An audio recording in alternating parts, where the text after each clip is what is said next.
I have an urge to expose myself. The best is yet to come.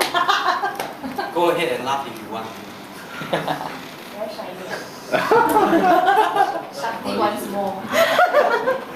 I'm hoping for the best to come. Kiwi shine? I gave you time to get adjusted with my new look. And of course, I know where all the attention is focused on. Single. What? The night dog. Okay, I'll look into that. And now that you have get adjusted to how I'm looking now, I trust that you will give me your undivided attention to my speech, not to my head.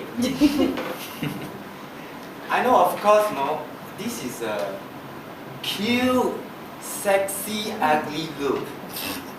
And it's inevitable that some of the ladies present here tonight might be a little distracted By the light on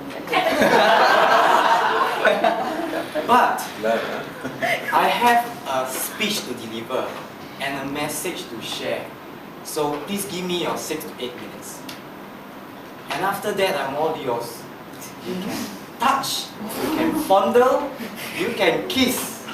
I mean my head, yeah?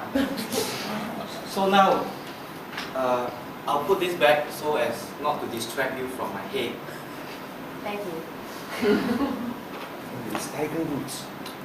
Good evening, Toastmasters and guests. This is not a fashion statement.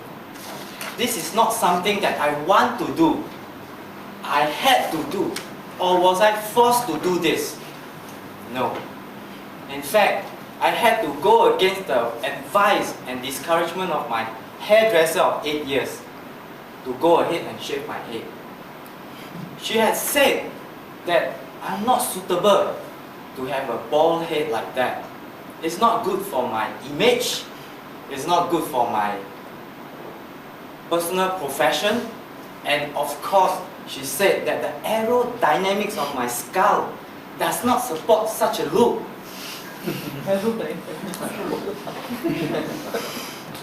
And she was visibly upset and disturbed when I told her that I'm going ahead anyway, and I should applaud her and for her laudable efforts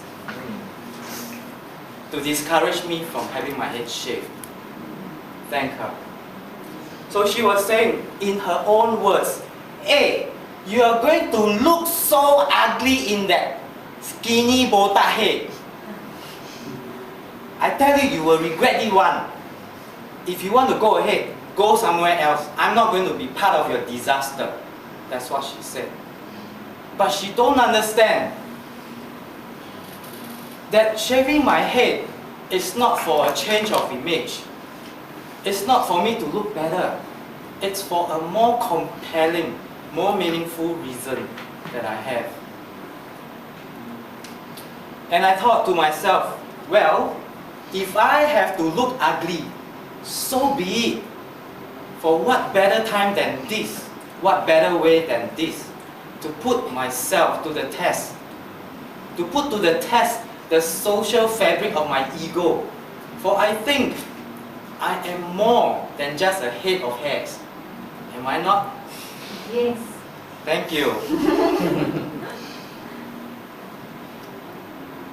So, for you to understand why I go to such extreme, I have to put you on my magic carpet and take you on a ride back to December of 2008.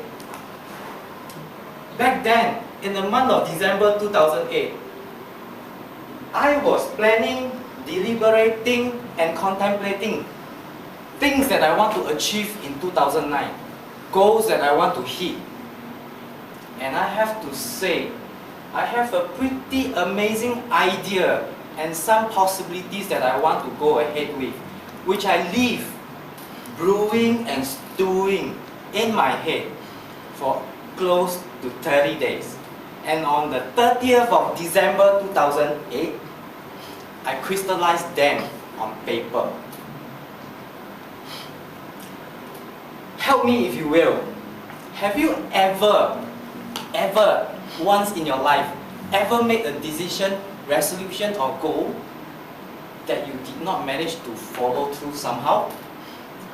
Say yes. Yes, sir. Yes. Thank you. So have I. I allow myself to indulge, to invest, and even to finance debilitating thoughts that affects, that impedes my growth, that erodes my self-determination and my willpower. I allow it to make me less of a man that I am. I flirt with these empowering ideas and suggestions. I allow them to seduce me away from my goals and dreams. And on the 29th of December 2009, I shaved my head. I made a commitment 1 year ago that if I do not follow through, if I do not achieve that particular goal in 2009, I will shave. And so I did. I mean, I know I'm capable and competent enough to come up with valid reasons and tons of excuses why I'm not able to achieve my goal. But that doesn't make it any different, does it? The fact remains that I did not achieve my goal. To lie and to deceive someone else is easy. But to lie and to deceive oneself, in your heart, you know what you have said, what you have done or not do. And every time you make a commitment, an important commitment, and you do not follow through, you are allowing yourself to strip your little pure essence of power from you. And if you continue to do that, it reduces you to not even a man or a woman. Shaving my head was a very tranquil and liberating experience. As I step out of the salon, a surge of energy rushes up in my body. It feels just like I have risen from the tomb of mediocrity and stepping up to my power. The power that is within me. On a serious note, I have a private conversation with my subconscious when I shave my head. And I told it, hey, this time round, I'm really serious. I mean business. So you better be in alignment with me for what I want to do and needs to get done. And you better stop jeopardizing my dreams and goals. You better not encourage me with complacency and procrastination. For if you do, at the end of this year, I might have to end up with no eyebrows. My dear friends, what does it take for you to step up to your power, to your greatness, something that is innately yours to begin with? What does it take for you to not allow yourself to be anything less than who you really are?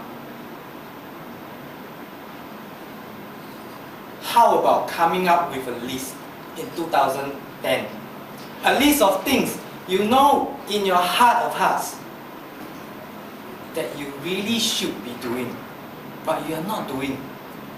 And how about coming up with another list of things that you know for a fact that you shouldn't be doing, and yet you are still doing it.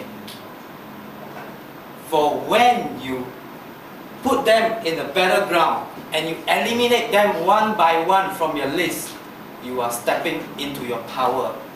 And you are meant for greatness. Back to you, Toastmasters.